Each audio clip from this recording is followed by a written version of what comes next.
Comment faire pour réduire les embouteillages à travers la ville de Kinshasa? Comment fluidifier la circulation dans les grands artères? Aujourd'hui, c'est tellement difficile de bien circuler à travers la ville de Kinshasa. Ce point a été même analysé au cours du dernier Conseil des ministres, un point soulevé parmi les points que le président de la République, Félix-Antoine Tshisekedi Tshilombo, a lui-même souligné au cours de ce Conseil des ministres. Le Conseil économique et social a eu à faire un avis sur cet aspect de choses. Balabala ya l'État, cet avis qui venait d'être publié au mois de mars de cette année. Mesdames et messieurs, pour ce faire, nous recevons pour vous un conseiller de la République. Lui, c'est monsieur Michel Dune, qui est caisseur du Conseil économique et social et enseignant. Mesdames et messieurs, c'est lui notre invité. Bienvenue à toutes et à tous à votre magazine, notre magazine RDC Infrastructure et Développement, qui sera focalisé aujourd'hui sur le problème des embouteillages à travers la ville de Kinshasa. Bienvenue. Bienvenue, monsieur le conseiller de la République. Merci. Merci d'avoir accepté de répondre à notre invitation. D'entrée de jeu, aujourd'hui, nous allons parler de l'avis Balabala ya l'État. Balabala ya l'État, vous le savez comme moi, vous avez suivi au cours du dernier Conseil des ministres, le chef de l'État se préoccupe lui aussi en tant que premier citoyen de la République démocratique du Congo sur le problème des embouteillages. Quelle est la lecture aujourd'hui du Conseil économique et social? Je peux vous dire, Aimé, que le jour où le compte-rendu du Conseil des ministres passait, je m'imagine là où était le président du Conseil économique, Jean-Pierre Kiwakana, qu'il était aux anges. Parce qu'une année avant, il en a fait allusion dans l'air de ce discours d'ouverture, d'orientation pour la session, et a instruit immédiatement le président de l'ECOFIN, Ilondo Leni, qui a conduit une étude sur la problématique de l'insécurité routière en général. Et aujourd'hui, nous allons parler des embouteillages dans la ville de Kinshasa, principalement, mais dans les grandes villes aussi. Mais pourquoi j'ai fait ce petit rappel? Parce que pendant l'étude, le président Leni a préféré que cet avis s'appelle Balabala ya l'État. Balabala ya l'État, pourquoi? Parce que c'est l'État qui construit l'infrastructure. Et lorsqu'il a conçu l'infrastructure, il le met à la disposition des usagers. Tous ces gens que vous voyez qui circulent, qu'ils soient personnels, qu'ils soient un véhicule utilitaire, que ce soit un taximène ou même nous autres les piétons, nous devons nous conformer à une réglementation sur la circulation routière. Exactement. Et ça, c'est le problème que nous avons posé. C'est que nous voulions dire au gouvernement, ça se gâte partout, mais commençons par quelque part. Réfléchissons sur quel est le cadre dans lequel nous sommes en train de circuler dans notre pays. Ce qui fait que tout de suite, nous avons vu qu'il faut revisiter la loi sur la circulation routière. Le code de la route date de 1978. Mais si tu pars aujourd'hui en cours de route et que tu prends le téléphone, tu vas te rappeler qu'on ne téléphone pas au volant. Quand tu dis on ne téléphone pas au volant et que tu fais être notre loi, ce n'est pas écrit. Tu sais pourquoi? Parce qu'en 1978, on n'avait pas le téléphone portable. C'est pourquoi ça n'existait pas. Donc le premier élément, c'est de revisiter notre loi. Très vite, je sors de là pour venir sur la question des embouteillages. Dans la ville de Kinshasa, il y a un minimum d'environ 2000 véhicules qui entrent par diverses portes sur la ville. Et sur les 2000 véhicules d'importation, vous avez 70% qui ont tendance à rester dans la ville de Kinshasa. Même s'ils sortent un peu vers des provinces, ils reviennent. Ce qui fait qu'il y a un problème. Un sérieux problème. Un sérieux problème. Le nombre de véhicules augmente, mais les artères de circulation sont peu nombreuses. Exactement. Comme on n'en a pas assez, il faut maintenant agir sur le civisme routier. Pourquoi nous circulons dans ce que nous appelons Balabala ya l'État et nous ne tenons pas compte des règles établies? Le premier problème d'embouteillage provient de cela, le non-respect des règles établies. Exactement. Côté, lorsque nous revenons sur le discours du président, vous voyez que trop vite il part vers la police de circulation. Il dit renforcer la police. J'ai dit, monsieur le président, merci d'avoir vu ça. Mais sur la police, il y a un autre problème, Aimé. Si le policier te dit, toi là, parce que tu t'es mal comporté, il y a plus de chances que tu démarres pour partir parce que tu ne le respectes pas. Et certains se permettent même de le tenir par l'uniforme. Je ne sais pas qui commence, je ne cherche pas qui a la faute, mais les amendes que l'on devrait donner à celui qui se comporte mal sur la chaussée sont dérisoires. Donc je m'arrête mal et le policier me rappelle que là vous ne devriez pas vous arrêter. Si je dois payer une amende, symboliquement je dis c'est 1000 ou 10 000 francs. Ça veut dire que ça ne touche pas le cœur de la personne qui commet l'infraction. C'est pourquoi dans notre avis, nous appelons ça balabala à l'État et renaissance de la contravention. Quand le président dit mobilisons la police pour faire la situation, il faut réhabiliter la contravention de telle sorte que lorsque tu t'es mal comporté dans la chaussée et que tu payes une amende, que tu le sentes dans ton budget en disant non, la prochaine fois je ne vais plus revenir là-dedans. Laisse-moi te dire, même toi-même lorsque tu sors de ce pays, mais que tu es au volant, tu ne vas pas te comporter comme on se comporte à Kinshasa. Mais pourquoi? Parce que tu sais que le minimum c'est 150 €, c'est 150 $ que tu vas payer. Mais pourquoi chez nous, on va laisser la police dans la situation où quelqu'un qui commet une faute sur la chaussée, il paye 10 000 francs, il paye 5 000 francs, ou des fois rien du tout, il prend 1000 francs, il met dans... Et là, ça entre dans les poches des PCR qu'on appelle le policier de circulation routière. Se servent là-dedans. Mais si nous organisons cela et que les amendes sont correctement collectées et payées, si tu regardes dans la vie, nous avons même réparti son utilisation parce que c'est une source de revenus pour l'État, pour la sécurité routière. Ça, c'est un aspect, l'aspect de la contravention. Mais pour combattre mieux les embouteillages, il y a un deuxième aspect sur lequel le directeur général de l'OVD devrait revenir, Victor Toumba, que je salue à passant. À l'époque, il me l'a dit à moi, et je crois qu'il l'a dit au chef de l'État. Nous devons avoir dans cette ville au moins 2 routes de circulation organisées à sens unique dans chaque commune. Parce que si vous voulez aller quelque part et que vous êtes tous obligés de venir sur l'avenue Kassavoub, tous sur Bokassa, tous sur Kassaï, vous ne pouvez pas vous en sortir. Il faut identifier maintenant à l'intérieur des communes comment on peut circuler sans nécessairement prendre les grandes artères.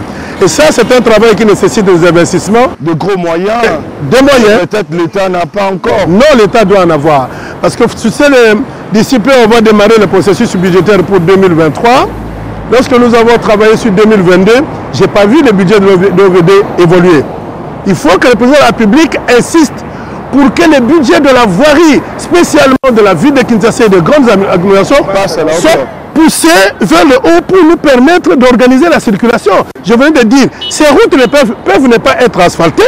On peut avoir des routes à terre battue, mais vous circulez en Guiringiri, à Kassavoubou, à Barumbu, à Lingwala, à Lemba, à l'intérieur des communes, nous ne circulons pas. Lorsque vous voulez aller de Lemba Foire vers Lemba Terminus, vous devez sortir de votre maison pour prendre la seule artère qui est organisée. Donc le deuxième aspect, après la police de circulation routière, qui doit être non seulement en nombre, mais qui doit aussi être équipé, parce qu'ils peuvent être à 4 sur 2 bifurcations, mais ils ne savent pas communiquer. Mais vous voyez, quand il y a un véhicule, quand il y a un de ces agents qui vient devant le véhicule, alors c'est tous ses collègues qui viennent pour l'appuyer et puis ils laissent la circulation comme ça et il y a le désordre, ça crée des embouteillages. C'est de l'incivisme de toutes parts. Oui. Nous avons dit que les personnes qui se comportent mal sur la chaussée piétinent la loi et ces gens doivent être sanctionnés. Ça veut dire que l'agent de l'ordre lui-même doit d'abord se rappeler quelles sont les obligations qu'il a de représenter l'État. C'est lui qui représente l'État sur la chaussée. Donc il doit éviter d'avoir des comportements compromettants. Il doit avoir un peu de l'éthique.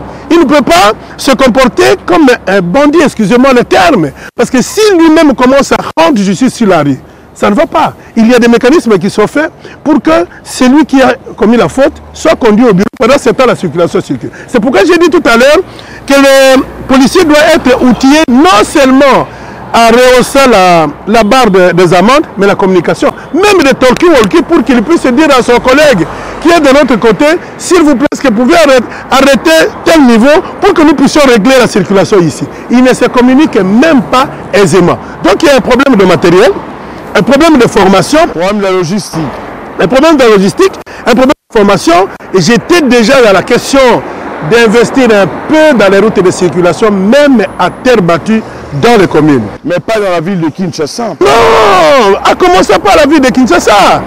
Si tu es à Yolo, est-ce que vous savez qu'à partir de Yolo, vous pouvez monter jusqu'à Ropoenga sans sortir sur l'université? Il y a une grande avenue au milieu. Quand tu es à la foire, il y a une avenue qu'on a commencé à bétonner là. On a commencé à arranger pour venir à Montbélé. Il y a énormément de routes qui ont été bloquées et pour lesquelles la voirie doit revenir là-dedans. C'est pourquoi... C'est comme ça vous demandez qu'on puisse voir le budget de l'OVD à la hausse. Revoir le budget de la voirie à la hausse. C'est important et ça peut se financer par la route elle-même. Ce n'est pas que... Les amendes. Oui, mais je vous dis pourquoi en Europe. Je parle seulement de la Belgique ou de la France, le pays sur lequel nous pouvons avoir des éléments rapidement, même sur Google. Pourquoi la police produit beaucoup d'argent vers le trésor public et chez nous, la police ne peut pas faire ça?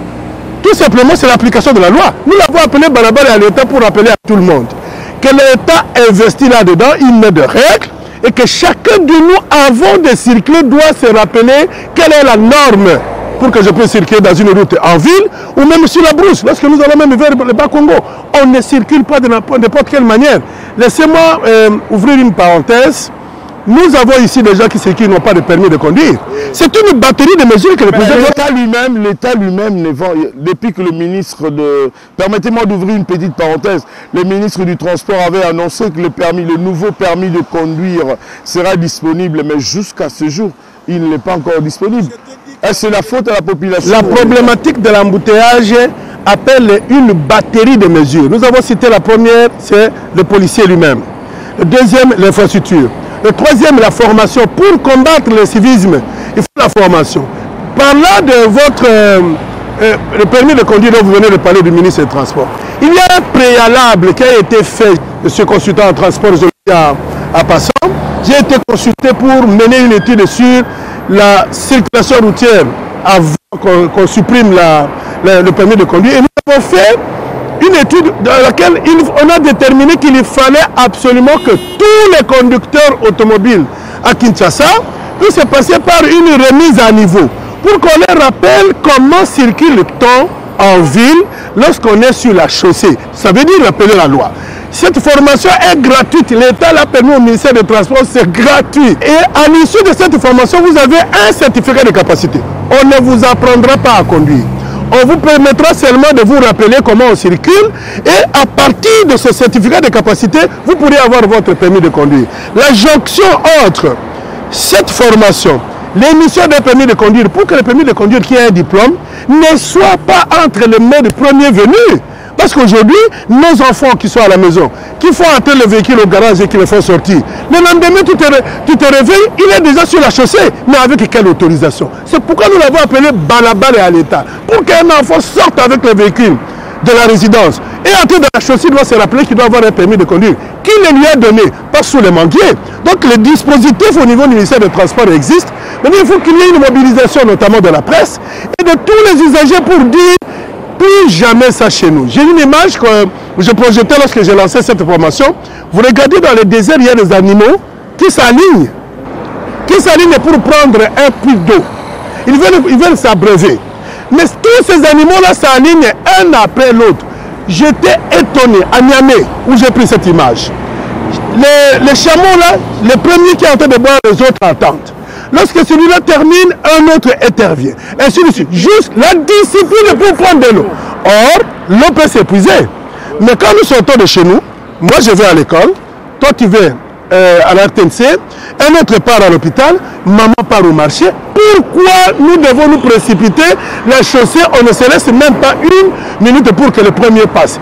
Alors quand je pose la question, entre les animaux qui s'alignent et nous, les hommes, qui sont civilisés, les apprenants me disaient, ce sont les animaux. Alors c'est toute la question. Est-ce que pourrons-nous continuer à nous comporter dans la chaussée de Kinshasa principalement et dans toutes nos artères dans les grandes villes comme des animaux? Point d'interrogation. Il y a aussi un autre aspect des choses qui est à la base de ces embouteillages. Ce sont nos frères, les motocyclistes, qu'on appelle aujourd'hui les Wewa. Il y en a parmi eux qui sont disciplinés, mais en tout cas, je peux dire, sans crainte d'être contredit, qu'il y a à peu près 60-65% des autres qui sont vraiment indisciplinés, qui conduisent parfois à sens inverse, ils ne respectent pas le code de la route, c'est le feu rouge parfois, mais ils brûlent le feu. Est-ce que vous avez pensé aussi à cette catégorie des utilisateurs de la chaussée? Et puis aujourd'hui, si nous allons dans les magasins, les motos ne font qu'augmenter en nombre dans la ville de Kinshasa. Le phénomène de Wewa, laissez-moi vous dire, ça nous facilite un peu le transport, mais c'est une catastrophe. Nous sommes tous, que ce soit les véhicules à 4 pneus, les tricycles, les vélos et nous-mêmes les piétons, nous ne sommes tous que des utilisateurs de la chaussée. Ça veut dire que dans cette formation que j'ai évoquée tout à l'heure pour la remise à niveau, nous avons prévu un modèle juste pour les motocyclistes. Pourquoi? Parce que ces gens utilisent la même chaussée, le balabala à l'État. Donc pour y aller, il faut qu'ils apprennent comment se comporter. Or maintenant, tu achètes la moto, tu n'as pas enregistré au ministère des Transports, il n'a pas de plaque, il n'a pas de CGO là-dedans, lui-même n'a pas de permis de conduire, n'a pas de certificat de capacité, il se retrouve dans la chaussée. Laisse-moi ouvrir une parenthèse pour vous dire, quand vous regardez le nombre d'accidents que nous avons dans la ville, les véhicules tuent maintenant moins et les motos tuent plus. Pourquoi? Parce que tout le monde est devenu motocycliste. Il suffit seulement de savoir démarrer et tu prends les gens, tu fais le taxi. Donc là, c'est un autre problème où la tête de ville doit se tenir debout pour réorganiser le secteur. Pourquoi? Ce n'est pas dans toutes les artères qu'on peut trouver des motos. Je vais prendre par exemple notre ville qui a construit en 2 temps la partie industrielle et la partie habitation à la cité. La partie cité, il n'y a pas de honte à le dire. On pouvait organiser les motocycles pour qu'ils soient le relais entre la chaussée et l'intérieur des communes. Mais pourquoi on les a laissés circuler même là où ils ne peuvent pas aller? Je crois, quand le jour où vous allez faire l'émission à Goma, vous trouverez à Goma, tous les motocyclistes ont des casques, ils ont des permis de conduire, les motos ont les signes CGO et des plaques. Mais ça, c'est toutes des mesures qu'il faut prendre. Mais ici, qu'est-ce qui se passe? Dès que le gouverneur dit le matin qu'il faut absolument, à partir de tel jour, d'instruire à la police, il y aura du brouhaha dans la cité, non, il y aura du boucan, ainsi de suite, au point qu'on laisse tomber la loi en faveur des individus. Donc il faut s'arrêter pour dire l'État ne négocie pas. Balabala, il y a l'État. Il faut que celui qui est le représentant de l'État ait toute la puissance de l'État avec lui pour pouvoir mettre de l'ordre. Et ça ne va pas durer. Il suffit seulement de réglementer. Ils sont toujours pressés. Toujours pressés, ils ne respectent pas. En fait, ils ne sont pas pressés. Ils ne connaissent pas comment on circule. Parce que si vous savez comment on circule en ville, ils ne vont pas se comporter comme ils le font. Regardez, quand vous êtes dans les embouteillages, comment ils se faufilent. Et quand ils sont à 5, et même constituent maintenant... En venant d'ici, par exemple, prof, il y a quelqu'un qui a heurté mon véhicule. Vous voyez comme ça, peut-être vous êtes dans une situation inconfortable, pas moyen même d'ouvrir la portière et de descendre, mais il est parti. Je n'ai pas sa plaque, je ne sais pas l'identifier, mais moi je dois maintenant réparer mon véhicule, moi-même. Mais là, parce que tu as réparé, ils ont même brûlé le véhicule. Tu cognes, ou lui-même vient se cogner et les autres se réunissent pour brûler le véhicule. Donc je crois que de ce côté-là, pour le Wewa, il faut que l'État soit plus ferme. Si le gouvernement est plus ferme, je parle plus de volonté de vie, est plus ferme, on organise le système, je crois que nous pouvons trouver un peu d'espace pour circuler. Par rapport à ça, prof, j'aimerais que vous puissiez lancer un message en lingala à nos frères. Parce que ce sont nos frères, on ne peut pas les jeter parce qu'on dit moi on a ce gars tout minda goubazong ça vient à Katenda coûter. Mais nous n'allons pas baisser le bras, nous ne devons que continuer à sensibiliser nos frères, le Wewa. Mais je voudrais que vous puissiez lancer un message. Pour la bande de Bazali naba tukutuku. Les moyens de transport et tambolaka na balabala à l'État bandeko gratuitement le ministère du Transport, le secrétariat général école Ezali. Donc, on a utilisé moto na katikati ya ville. Ce qu'on a formation à 4 jours, un certificat, il y a capacité, permis de conduire, et là, il y a danger. Tia et côté et protection pour na yomoko pena mutozo mema. Ça c'est l'élément essentiel. Pourquoi? Parce que ceux qui m'ont les caméras ok ko protéger vie. Likambo ya suka na balabala ya l'État batambolaka na keba ya kotala loi ndenge ezali koloba. Soko okomi na feu rouge. Elingi koloba te ke feu rouge pour les véhicules, ceux qui ont moto, il faut neka. Ou bien nzela oyo balobe eza sens unique bato nyonso bakendeke boye. Ceux qui ont na katikati ya tukutuku, il faut yo ya na sens inverse. Il faut que tosa mubeko ya kotambola na nzela. C'est l'appel que je fais parce que la moyen de transport et comment ça na ba taxi, to compte na mulongo ya ko respecter loi. To s'organiser dans la zone, bato mususu batuna kana njili, ba mususu batuna kana matete, ba mususu batuna kana barumbu na lingwala. Comme ça eyebani ba groupe wana nani okokota na kati nani akiko bima na kati. Merci beaucoup, prof. Mais revenons un peu par rapport à Balabala et à l'État, par rapport à cet avis. Quelles sont les grandes lignes? Qu'est-ce qu'on peut retenir de cet avis? Il y a des téléspectateurs qui sont en train de nous suivre en ce moment, qui peuvent se poser la question, qui ne sont pas en possession de ce document. Comment est-ce qu'ils peuvent faire pour l'avoir? Mais également, si vous pouvez nous donner en grande ligne, nous faire une économie de cet avis. Quels sont les objectifs de cet avis en le public? En gros, cet avis a été étudié pour 3 ou 4 choses. La première, c'est d'abord de revisiter notre loi, la réglementation en général. Sur la question de la sécurité routière, nous avons un problème, notre loi est devenue déficitaire. Donc il fallait qu'on étudie cette question et proposer au gouvernement de faire quelque chose pour que nous puissions adapter notre loi aux réalités actuelles. Le deuxième élément, c'est la question des immatriculations. Regardez, lorsque nous sommes en train de circuler, regardez les immatriculations qui passent. Il y a beaucoup de types d'immatriculation, même dans le secteur public. L'immatriculation de la présidence, de l'administration, du conseil économique. Chacun avec son modèle. Il faut harmoniser pour que nous puissions identifier très vite comment on peut toutes ces immatriculations. L'autre débat de l'immatriculation. Qui a le droit de pouvoir immatriculer le véhicule? Nous avons posé la question et nous esquissons des pistes de solutions. Le ministère des Transports, avec raison, dit c'est moi qui immatricule le véhicule. Mais l'immatriculation aujourd'hui est à la DGI. Mais si nous restons dans le cadre de la loi de la DGI, la loi qui donne le droit aux impôts, il faut que ce soit transféré à la DGRAD. Mais ce sera une première étape avant que ça ne retombe au ministère des Transports. Ça se dit dans cet avis. Et nous tombons sur la troisième orientation, c'était la réhabilitation de la contravention.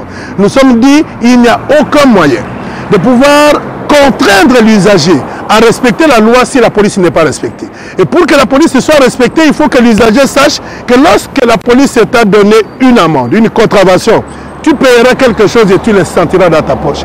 Si tu le sens dans la poche, tu ne vas pas revenir 2 fois. Et nous sommes allés jusqu'à répartir les revenus de la contravention entre les différents intervenants pour que les policiers ne cherchent plus à se servir directement sur la chaussée, mais aussi l'infrastructure en question, qu'elles soient aussi entretenues. Donc je crois un peu ce sont en gros les 3 orientations qui sont dans cet avis, qui est disponible pour toi et qui est disponible pour la population aussi. Nous allons nous battre pour que, effectivement, qu'il y ait plusieurs émissions, partie par partie, et donner des explications beaucoup plus en profondeur. Tout celui qui fait la demande au service des rapporteurs, on peut vous le remettre. Vous savez, le Conseil économique émet des avis pour l'autorité. Il conseille le président de la République, le Premier ministre et son gouvernement, les présidents de chambres et même les provinces. Ce qui fait la sensibilité de nos conseils, nous ne les mettons pas directement à la disposition de la population parce qu'il faut que l'autorité lui-même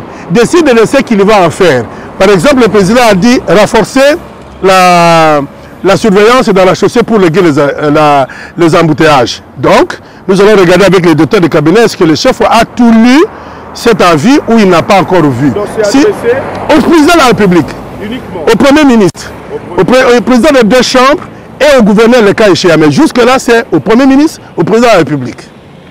Parce que c'est eux qui doivent, voilà, c'est eux qui doivent prendre des mesures. Et comme on a vu que le chef de l'État a sauté juste là-dedans, maintenant on s'organise pour que le DICAB regarde un peu quelles sont les mesures que nous avons proposées que le chef peut impulser afin que le gouvernement national et les gouvernements provinciaux entrent en danse et je crois que ça peut aller très vite. Pourquoi nous disons les deux chambres? Nous avons un volet qui concerne la législation. C'est le Parlement, les deux chambres, qui vont regarder la loi de 78 pour dire est-ce qu'elle est maintenant, je sais qu'elle n'est plus adaptée, comment faire pour activer sa rénovation, et tenir compte de nos réalités actuelles de la chaussée et de la sécurité routière. Cette émission est arrivée à la fin. Monsieur Michel Dioum, conseiller de la République au Conseil économique et social. C'est vrai, je sens que vous avez beaucoup de la matière, mais on ne va pas épuiser ça. Au cours d'un seul numéro, on va organiser bien sûr avec la bénédiction du président Jean-Pierre Kiwakana Kimayala qui nous suit, je pense, en 2-3 minutes pour conclure. Qu'est-ce qu'on peut retenir s'il y a quelqu'un qui nous prenait en cours maintenant?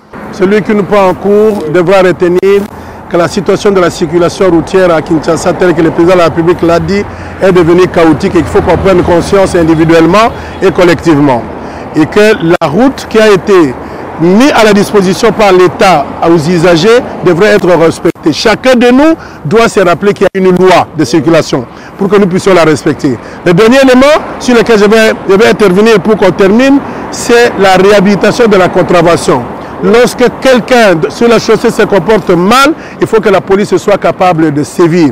Et il doit sévir avec une amende qui fait mal. C'est à ce moment-là que nous n'allons pas revenir deux fois sur la même chose. C'est ça que je peux dire pour l'instant. Et nous allons continuer les prochaines émissions avec les services routiers.